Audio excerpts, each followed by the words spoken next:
First time in its history, Louisville has a Department of Transportation. Addie Miners sat down with the newly appointed director, Bill Bell. She joins us now live to explain his vision for the future of transportation in the metro. Addie? Vicki, Bill Bell has been the executive director of the Kentucky Office of Highway Safety for the past 10 years. Now he hopes to make the streets of Louisville safer for both cars and pedestrians. And he says the best way to do that is through projects like this.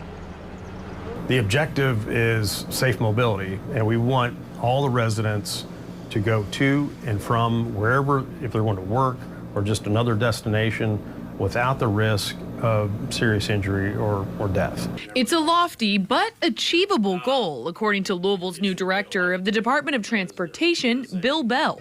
He says he and Mayor Craig Greenberg have a goal to lower the amount of traffic-related deaths in the city to zero by 2050. We need to have goals to get us there, and we have to have attainable goals to do that. So, that's something we'll be working on in the first 6 months. Bell says they plan to do that several ways.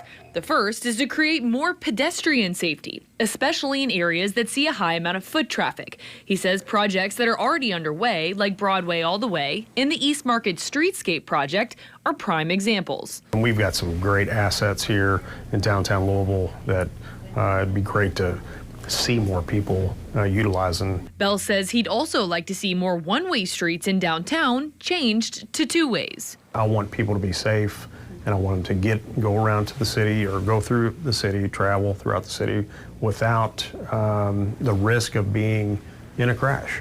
Bell says that will start with more education on safe driving at a younger age, especially now that the age to get your permit has been lowered to 15. We need to get that information to middle schoolers, make sure they understand that, this is a heavy machinery.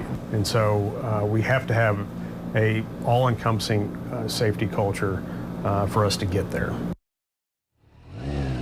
Now, there was much more that we talked to Bell about, including about the safety on busier corridors like Dixie Highway. He says while there aren't any plans to change any of those major corridors right now, he said that could change in the future. Live in Butchertown, I'm Addie Miners, WLKY News.